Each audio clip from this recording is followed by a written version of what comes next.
Salut à tous, j'espère que vous allez bien. Un plaisir encore pour moi de faire cette petite sortie. On a été très chargé, ça fait que nous ne nous voyons pas trop, on est demandé, on a des appels. Je voulais saluer spécialement ma tata de New York, ma tata Choco. Elle se reconnaîtra dans ma vidéo. C'est un plaisir pour moi encore de pouvoir venir échanger avec tous mes followers, tous ceux qui me suivent, tous ceux qui partagent mes pages. Mais aujourd'hui, c'est juste un petit message, juste conseil. J'ai vu beaucoup de choses passer depuis un moment. J'ai dit aux gens, on ne parle pas parce qu'il faut parler, mais il faut parler quand c'est important. Revenons encore, parlons de la politique de la Côte d'Ivoire, parce que nous sommes à quelques mois des élections de 2025 et nous savions, pour ceux qui ne sont pas informés, que le RADP veut forcément et va vouloir forcément braquer les élections en sa faveur. On voit déjà la CEI, comment elle est composée. Mais deux petits points. Depuis un moment, j'avoue que je suis un peu dessus des propos de l'opposition. Une opposition, elle doit être ferme. Une opposition, elle doit être catégorique. On a vu les opposants des différents partis politiques venir faire des discours. Nous, on n'est pas violents. Nous sommes soumis. Nous, on respecte tout le monde. Une opposition, c'est une opposition. On ne vous dit pas de prendre des armes. Mais vous ne pouvez pas dire à des gens qui sont assis avec des armes que vous n'êtes rien et autres, mais ils vont vous brimer, ils vont vous tuer, ils vont vous mettre en prison parce que ça est dans leur sang. Je ne sais pas, les Ivoiriens sont trop émotionnels, ils sont dans des mots, ils ne tirent pas de leçons. Non, je vous dis tous les jours, les gens ne tirent pas de leçons.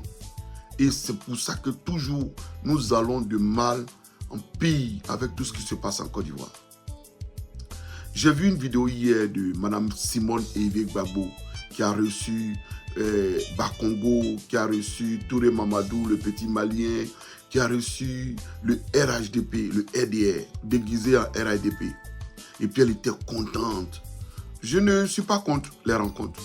Mais j'ai dit souvent en Afrique, on dit, ce que tu n'as pas vu le jour quand tu es à l'école, ce n'est pas la nuit que tu vas voir.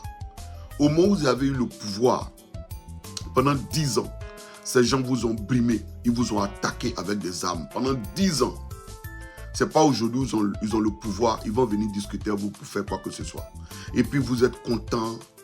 Je ne sais pas, la Côte d'Ivoire ne tire pas de leçons. Les gens qui ont pris des armes, qui ont tué en Côte d'Ivoire, qui ont éventré pour un pouvoir, aujourd'hui sont assis.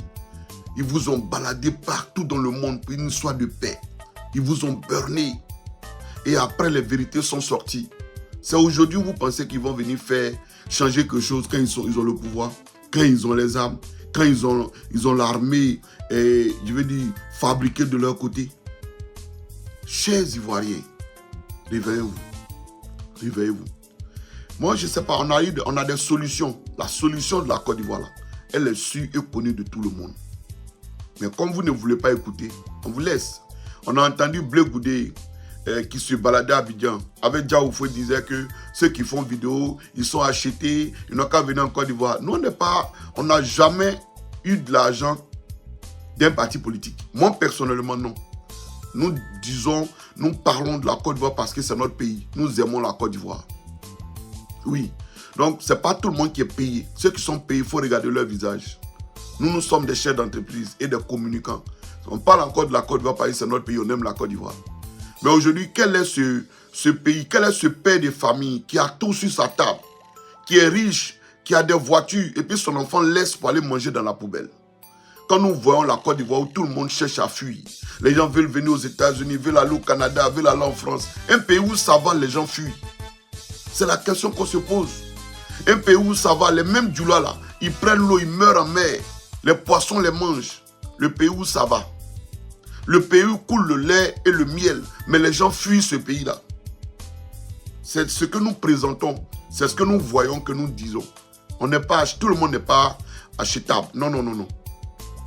Et une fois de plus, je veux que l'opposition regarde sa manière de fonctionner. On est à 4 mois des élections. Le RADP là, ils sont en train de vous blaguer. Et puis un matin, vous vous rendez compte, on est au 26 octobre.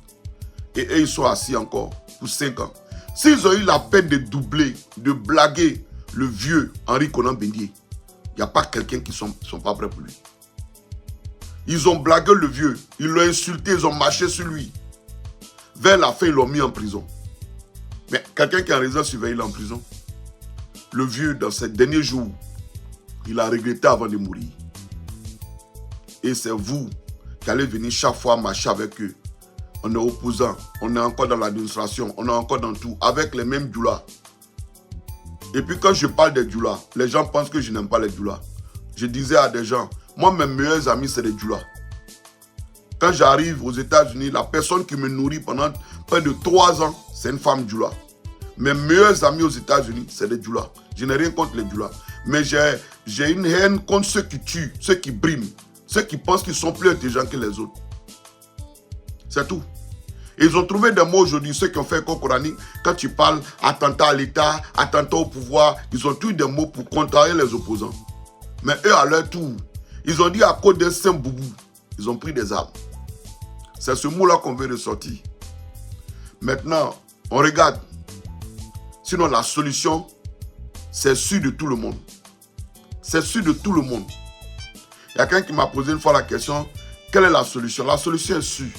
Mais quand on parle, les opposants font autre chose. Donc, on les regarde. Ils vont éliminer tout le monde. Ceux qui vont rester un matin, ils vont utiliser la solution pour que les choses puissent changer en Côte d'Ivoire. C'est le message que je voulais porter.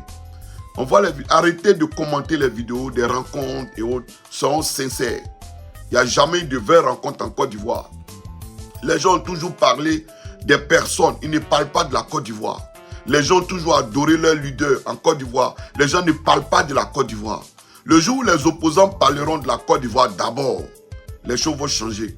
Il y a eu un prophète qui est passé en Côte d'Ivoire, Kakou Sévérin, qui a parlé de Dieu aime la Côte d'Ivoire. Maintenant, la Côte d'Ivoire en avant. Ils ne l'ont pas écouté. Ils l'ont pris pour un fou. Aujourd'hui, tout le monde adore les dirigeants. Chacun a son clan. On ne parle pas de la Côte d'Ivoire. Le jour où les vrais opposants parleront de la Côte d'Ivoire, et ceux qui sont assis parleront de la Côte d'Ivoire, on aura une vraie Côte d'Ivoire.